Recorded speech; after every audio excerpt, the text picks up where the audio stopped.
서울의 아파트고 초역세권인데도 2억을 할인해 주는데도 안 나간다고, 여전히 미분양인 상태로 있다고, 이 미분양이 되게 심각하다라고 이야기하는 뉴스를 봤습니다.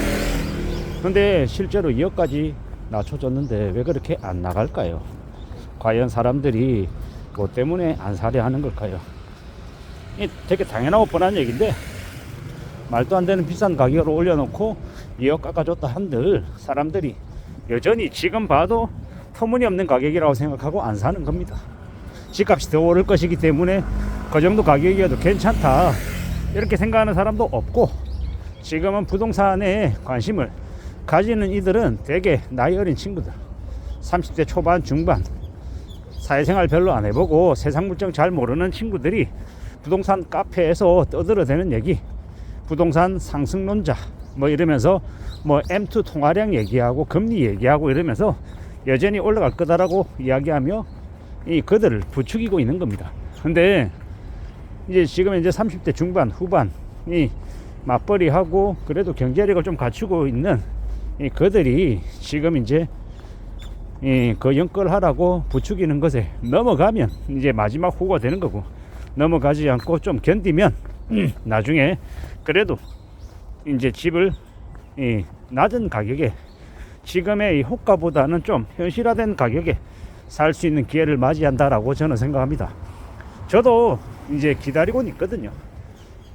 2028년, 2029년, 적어도 한 3년, 4년, 5년, 대략 한 4년, 5년 뒤쯤에나 집을 살 시기가 오지 않을까, 그래도 좀 바닥이지 않을까 라고 생각합니다. 서울 기준의 주택구입 부담지수가 85에서 한 95 사이가 될 때, 그리고 미분양 물량이 확연히 줄어들고 이 전세 매물이 소화가 되어서 줄어들 때, 이 전세가 매매가 이제 비율이 그래도 어느 정도 이 전세 가격의 매매가가 많이 이제 근접해 갈 때, 그럴 때 집을 살지 말지 생각하겠다라는 거지, 지금은 절대로 집을 살 시기가 아니라고 저는 생각하는 거죠. 그리고 지금도 집을 사야 될지 말아야 될지 고민하고 있는 이들은 그래도 상대적으로 좀 행복한 고민을 하고 있다라고 생각합니다. 왜냐, 집을 살지 말지 고민한다라는 게 그래도 이 대출을 끼든 아니면 자기의 부담률을 높이든 어떤 형태든 간에 그래도 여력이 되니까 집을 살지 말지 고민한다라는 겁니다. 지금 이 대출로 이제 받아서 집을 살 수 있을 만큼의 가격이 아니죠. 지금 뭐 부동산 미분양이 되게 심하다라고 떠들어대는데, 서울엔 여전히 14억에 30평대 분양가 저 강북에서 분양하고 있는데 말입니다. 이게 무슨 이 가격이 합리적이냐라는 겁니다. 정신이 나간 거죠. 30평대 아파트 저기 윗자락에도 14억 15억 얘기하고 있으면 어처구니가 없는 거죠.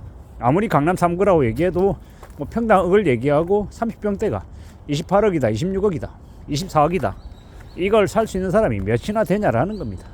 좀 현실적이지 못한 이야기들이 되게 많은 것 같습니다. 잘 궁리하고 잘 생각하고 좀 냉정하게 좀 살펴볼 필요가 있겠다라는 겁니다. 앞으로 살아가는 우리네 삶이, 우리네 현실이 더더욱더 예사롭지 않을 것 같습니다. 빡셀 것 같다라고 생각하죠. 어떻게든 좀 안전하게 살아갈 궁리하는 게 그게 우선인 것 같습니다. 지금은 이 집을 빨리 사야 될까, 어떤 집을 사야 될까 고민하고 따져볼 시기가 아니라고 생각합니다. 지금은 그냥 생업에 집중하고 현재의 삶을 어떻게 좀 안전하게 잘 유지시켜 나갈지, 그것에 고민하고 사는 게 훨씬 더 유리하다라고 생각합니다. 집을 영원히 사지 말자, 아예 부동산을 잊어버리자라는 이야기가 아니라 지금은 좀 잠시 후순위로 뒤로 밀어놔도 된다라고 보는 거죠. 부동산 업자들이나 대세 상승을 얘기하고 집값이 계속 올라갈 거라고 공급 부정론 얘기하고 뭐 얼죽신 얘기하고 얼어 죽어도 신축 아파트 이런 개소리를 해대지, 실제 지금 현실을 살아가고 있는 상당수의 사람들은요, 아파트 그렇게 신축 아파트 노래 부르지 않는다라는 거. 이 너무 많은 이 업자들이 이 분위기를 부추겨 놔서 그렇지, 실제로 사람들은요, 지금 현재 먹고 사는 이 생활, 생계, 이게 훨씬 더 우선순위이지 부동산이 먼저가 아니라는 겁니다. 부동산에 먼저 관심을 가지고 있는 사람들 또한 이 감당 못할 빚을 져서 대출 이자가 당장 생활에 직격탄을 주니까 이 부동산 문제 때문에 스트레스 받아 하는 거지, 집 자체로 이렇게 되게 이 화두를 삼는 건 아닌 것 같습니다.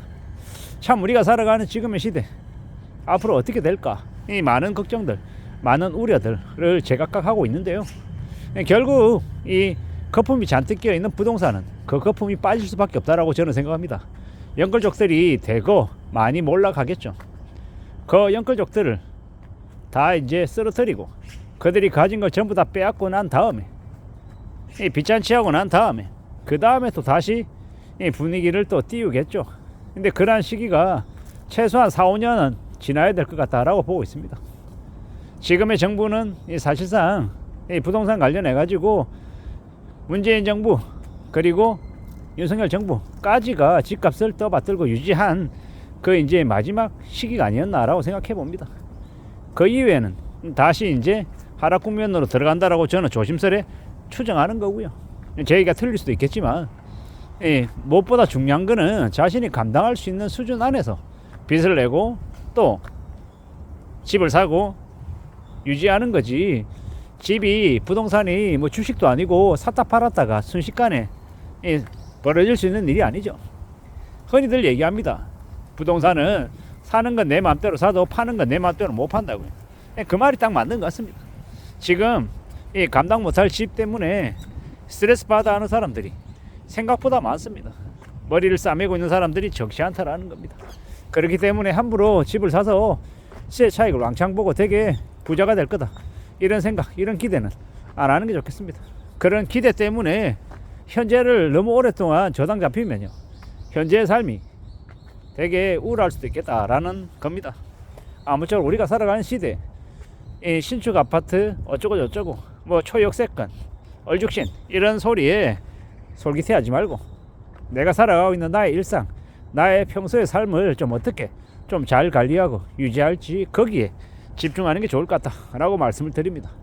언제 어느 때든 우리는 좋은 때도 있고 힘든 때도 있고 어려울 때도 있고 잘 나갈 때도 있는 것 같습니다.